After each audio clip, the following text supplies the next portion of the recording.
Kita akan lanjutkan pembahasan kita ke materi berikutnya, teman-teman. Tadi kita udah belajar bagaimana cara membuat sebuah custom pipes di Next.js, dan di sini kita akan masih melanjutkan pembahasan tentang custom pipes di Next.js ya. Tapi kita akan menggunakan sebuah library lain, gitu. Agar apa? Agar nanti custom pipes kita jadi lebih powerful, teman-teman. Gitu. Nah, di sini teman-teman atau kita akan masuk ke bagian ini objek skema validation, teman-teman, yang dimana di sini kita akan menggunakan sebuah library yang bernama Zot ya, gitu.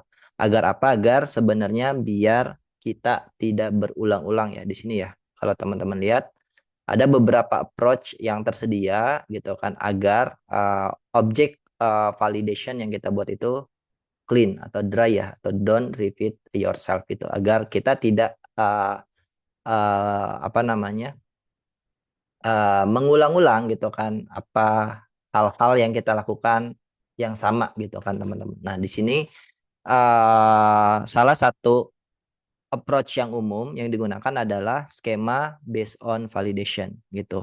Yang dimana di sini kita akan menggunakan Zot. Zot itu apa? Zot itu adalah sebuah library yang memungkinkan kita untuk membuat sebuah skema. Sehingga skema tersebut bisa kita gunakan berulang-ulang gitu kan.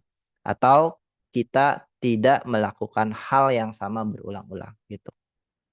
Oke, intinya seperti itu ya, teman-teman ya. Nah, buat teman-teman yang belum mempelajari Zot gitu kan, atau belum pernah kenal sama Zot, mungkin kalau teman-teman mau kenalan lebih jauh, silahkan baca dokumentasi Zotnya terlebih dahulu ya. Di sini kita akan menggunakan Zot secara basic aja sih, teman-teman. Kita akan menggunakan Zotnya secara basic sesuai dengan use case yang sudah kita buat sejauh ini, teman-teman. Oke. Yang pertama di sini yang akan kita lakukan adalah kita menginstal Zot-nya terlebih dahulu di project kita, teman-teman. Oke, kita install Zot-nya terlebih dahulu di project kita ya, teman-teman. Oke, di sini cara installnya teman-teman bisa lihat npm install minus save terus Zot ya. Kita masuk ke bagian kode kita, teman-teman, di sini. Oke, aku akan install Zot-nya terlebih dahulu. Oke, kalau udah diinstal, kita clean, exit. Oke, kita coba cek di bagian dokumentasi package JSON.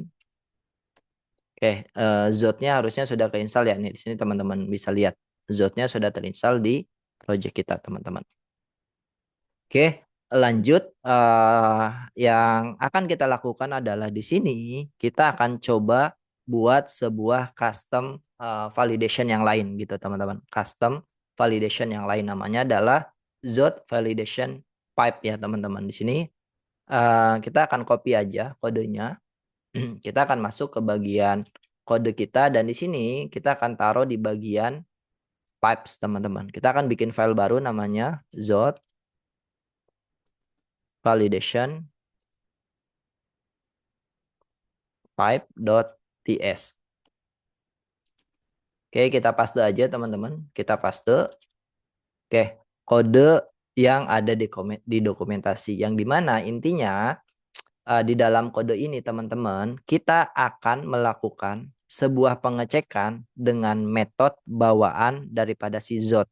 Namanya adalah parts gitu kan. Nanti di sini kita akan masukin value-nya yang kita punya, yang akan dievaluasi oleh si Zot. Apakah sesuai dengan skema yang kita bikin atau belum gitu kan. Kalau sesuai, maka akan di return value-nya, tapi kalau nggak sesuai nanti akan di throw error gitu, teman-teman. Di sini dia sama ya, throw errornya adalah pakai bad request exception, dan di sini namanya validation failed. Mungkin kita tambahkan ya di sini dari Zot validation pipe.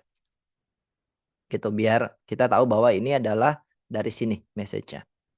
Oke, setelah kita bikin pipes-nya, di sini kita belum bikin skema, teman-teman. Kita belum bikin skema. Nah, selanjutnya kita akan coba bikin skemanya terlebih dahulu. Teman-teman bisa run through ke bagian bawah. Di sini sudah ada contoh gimana cara kita bikin skemanya, teman-teman.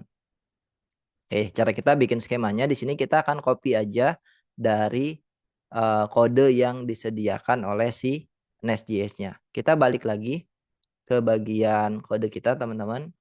Di sini aku akan bikin sebuah file dengan nama schema. Berarti di sini cats.schema.ts. Oke, kita paste di sini.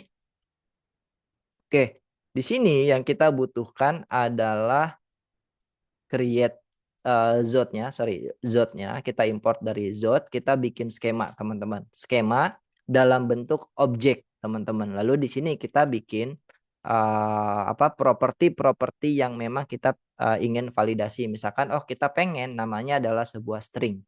Terus misalkan kalau teman-teman mau nambahin minimumnya adalah berapa, misalkan 5 gitu. Atau maksimumnya berapa, misalkan 10. Ini juga bisa ya teman-teman, dan seterusnya dan seterusnya. Nah, untuk belajar lebih jauh terkait dengan validasi di Zot, teman-teman bisa intip di bagian dokumentasi ya. Jadi apa aja validasi yang sudah disediakan oleh si Zot, teman-teman. Oke, kita akan menggunakan yang basic aja teman-teman di sini. Oke, kita ekspektasinya namanya adalah sebuah string, terus age-nya adalah sebuah number, terus breed-nya adalah sebuah string. Numbernya misalkan di sini kita juga bisa set ya, minimum, maksimum, dan lain sebagainya gitu. Oke. Kalau udah di sini kita akan nge-create sebuah types ya dari skema yang sudah kita bikin. Oke, di sini kita kasih namanya create cat DTO. Create cat DTO gitu. Ini adalah type yang dibuatkan dari skema yang sudah kita bikin di sini, teman-teman. Oke. Selanjutnya adalah di sini kalau teman-teman lihat, tiga-tiganya ini adalah require ya. Jadi kita nested atau ya chaining dengan method require. Oke, kalau misalnya udah kita bikin untuk create cat DTO-nya, selanjutnya yang akan kita lakukan adalah balik ke bagian dokumentasi, teman-teman. Nah, selanjutnya di bagian dokumentasi, di sini teman-teman bisa lihat ya cara pasangnya. Yang pertama, Zot validation skemanya itu, Zot validation pipes-nya itu kita perlu pasang di dekorator use pipe. Di dekorator use pipe, teman-teman. Oke, lanjut. Nanti di sini kita bisa pasang si create DTO kita sebagai type daripada body yang kita punya. Daripada body yang kita punya, teman-teman. Oke, sebelum kita pasang hal ini teman-teman, kita akan coba tes dulu ya apa yang kita lakukan di bagian create controller kita. Yang dimana di sini kita masih melakukan sebuah pengecekan secara manual, teman-teman. Kita masih melakukan pengecekan secara manual yang dimana kita cek satu-satu ya, name-nya, age-nya, sama breed-nya. Kalau kita punya banyak properti, tentu ini bukan cara yang bijak ya. Maka kita akan melakukan pengecekan secara ya manual gitu kan, sesuai dengan properti yang kita punya. Oke, kita tidak akan melakukan hal ini lagi, teman-teman. Kita tidak akan melakukan hal ini lagi. Kita akan hapus. Oke. Selanjutnya di bagian ini juga kita akan hapus ya, teman-teman. Oke. Yang akan kita lakukan adalah di sini kita akan pasang use pipe-nya ini, teman-teman. Di bagian sini. Oh, sorry.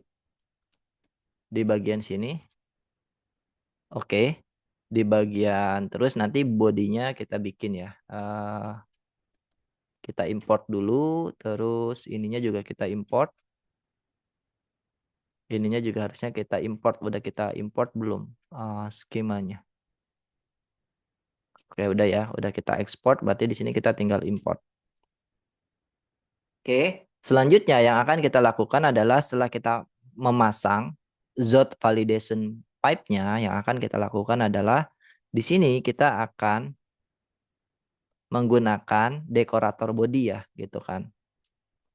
Oke, di sini kita import type yang sudah kita buat dari Zot import, teman-teman. Oke.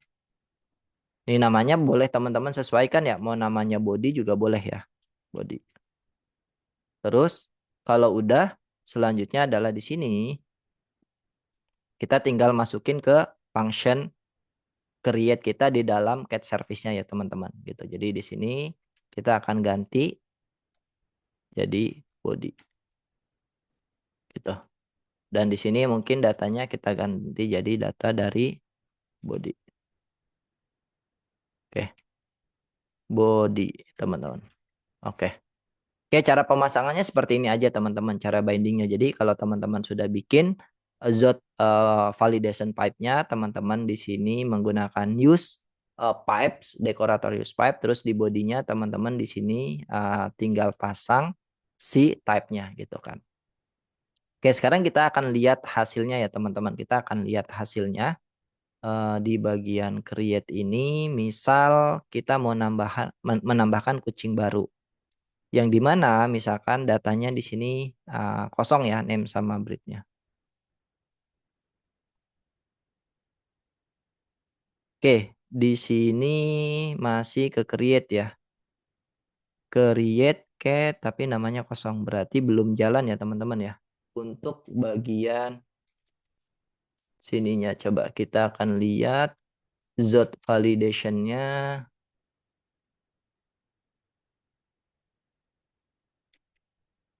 mana.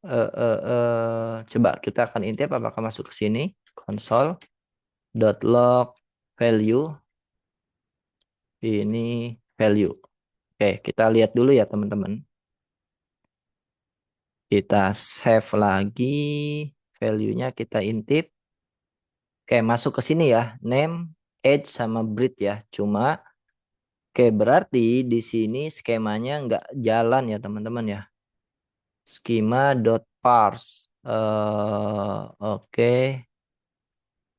Controllernya di sini body create DTO. Kita intip dulu.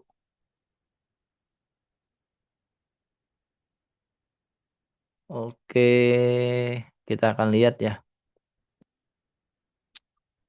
Oke, karena kayaknya ini kita validasinya belum begitu lengkap ya teman-teman ya. Kita kalau teman-teman lihat di sini kita baru string aja ya. Jadi kita belum melakukan validasi tambahan.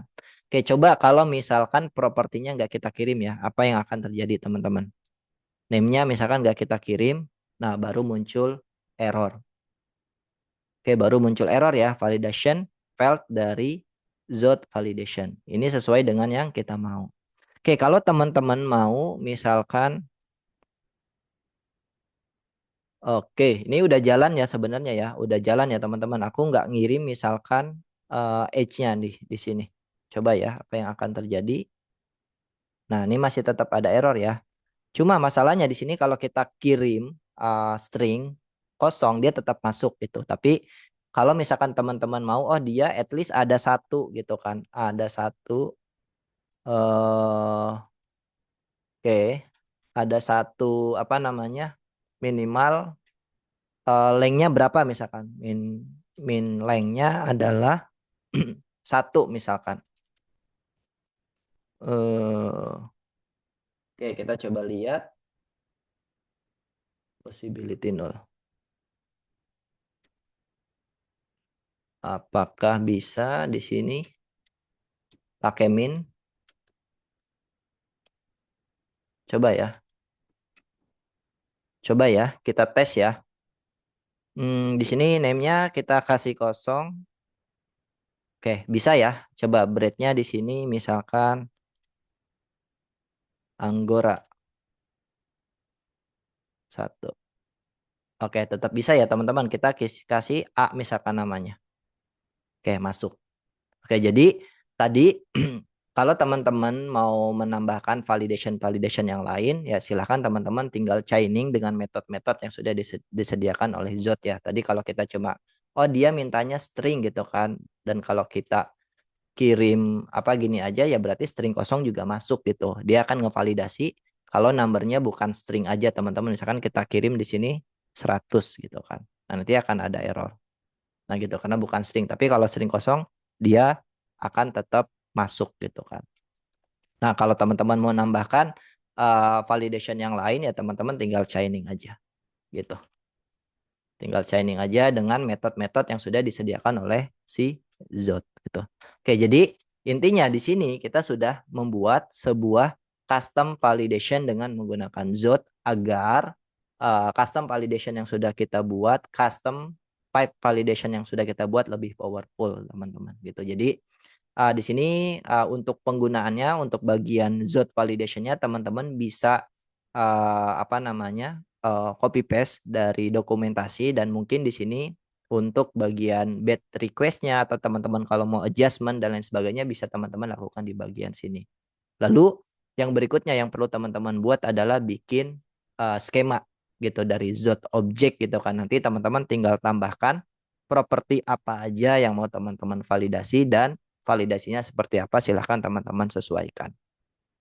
Oke, kalau udah bikin skema, selanjutnya yang perlu teman-teman lakukan adalah pasang Zod validation-nya itu di dalam controller yang memang mau teman-teman pasang gitu. Di sini pakai dekorator use pipe, lalu teman-teman masukin Zod validation pipe-nya atau di instantiate sama dimasukin skemanya gitu. Baru yang terakhir untuk type-nya teman-teman pasang di bagian bodinya gitu atau di bagian data atau form dari bodinya gitu teman-teman.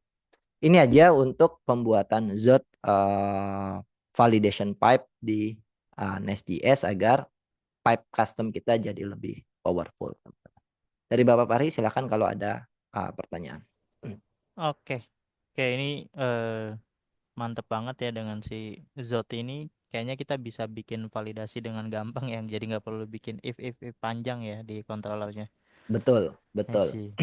Seperti yang sudah tadi kita lihat ya, kalau kita nggak Mm, pakai validation, nggak pakai pipe, kita akan melakukan pengecekan berulang-ulang gitu kan, yang dimana itu nggak clean code ya, atau mm. kita nge-repeat hal yang sama. Nah kita biar nggak ngulang-ulang atau nggak repeat yourself, dry ya istilahnya itu ya kita bisa bikin skema validation ini gitu sesuai dengan I see. yang uh, di approach ya atau yang di encourage sama dokumentasi. I see. I see. Oke, ini menarik banget dan bakal ngebantu banget. Tapi mungkin aku tadi sedikit sedikit perhatiin di bagian respon bodinya. Ketika gagal, pesannya itu kurang deskriptif ya, kayak sama Mm-mm, semua gitu. mm-mm, Entah kolomnya yang name kagak kita kirim, mm-mm, atau misalnya yang breed nggak kita kirim, pesannya kayaknya sama aja dari tadi di Postman. mm-mm, mm-mm. Ya betul. Nah, itu mungkin bisa kita buat lebih spesifik nggak, biar nanti mungkin pas ditampilin di kliennya lebih bagus gitu Oke. pesannya. Pertanyaan bagus. Jadi di sini kalau kita lihat ya apapun kesalahan kita gitu kan. Misalkan kita kirim number di sini kan gitu kan. Nah, pesannya kan seperti ini sama kalaupun kayak misalkan kita nggak kirim name-nya. Oke. Ini juga sama kan pesannya. Tadi pertanyaannya berarti gimana kalau misalkan pengen message-nya itu sesuai dengan yang ya pesan errornya gitu ya. Kalau misalkan Hmm. ya name require ya require gitu kan atau misalkan name-nya harusnya string ya string gitu kan biar sesuai. Itu bisa atau enggak? Jawabannya adalah bisa. Caranya gimana? Caranya teman-teman di bagian Zod apa validation pipe ini teman-teman tinggal konsolok aja di bagian errornya teman-teman gitu. Di sini kita akan coba lihat error ya. Oke. Di sini kita akan lihat ketika ada error, errornya seperti apa? Apakah message-nya sesuai dengan yang kita harapkan atau tidak? Nanti kalau sesuai dengan yang kita harapkan, teman-teman tinggal masukkan ke bagian sini message-nya. Gitu. Kita coba intip dulu. Misal di sini aku nggak ngirim name. Berarti ekspektasinya adalah name is required ya gitu. Kita akan coba lihat. Oke. Di sini kita akan lihat ya. Nah, ini adalah pesan dari si Zotnya, teman-teman. Pesan daripada si Zotnya, gitu. Jadi, sorry. Oke, teman-teman bisa lihat ya, ini pesan daripada si Zotnya, gitu, teman-teman. Di sini teman-teman bisa lihat, path-nya adalah name, message-nya adalah require. Nah, nanti mungkin teman-teman bisa ambil pesan errornya dari sini. gitu. Kita akan coba contohkan yang lain. Name-nya nggak require, name-nya kita isi tapi dengan value yang salah ya. Kita akan lihat pesannya sama atau tidak. Misalkan di sini name-nya kita kasih 100. Oke. Oke, masih error. Kita akan lihat di bagian apa namanya? Di bagian errornya ya. Di sini teman-teman bisa lihat. Sekarang path-nya masih name, which is sama. Nah, tapi message-nya udah berubah di sini. Expected string tapi menerima sebuah number. Nah, teman-teman bisa ambil pesan errornya dari sini. Gitu. Oke. Jadi sekali lagi kalau teman-teman mau nge-custom message errornya, teman-teman bisa ambil pesan errornya yang dikembalikan dari si Jot di bagian error ini teman-teman. Nanti tinggal passing aja di bagian sini. Gitu. Intinya bisa, Bapak Fahri. Oke, sip, sip. Jadi tinggal kita manipulasi atau ambil informasi errornya aja ya, lalu kita lempar ke lewat get request parameter itu ya. Betul, betul sekali. Oke, Oke. sip, sip. Ada lagi? Cukup sih dari aku. Cukup ya? Oke, itu aja teman-teman untuk materi pipes-nya. Terima kasih sudah menyimak. Nanti kita akan lanjutkan pembahasan berikutnya di eh, video berikutnya. Terima kasih. Sampai ketemu lagi di kesempatan yang lain. Bye-bye. Dadah semuanya.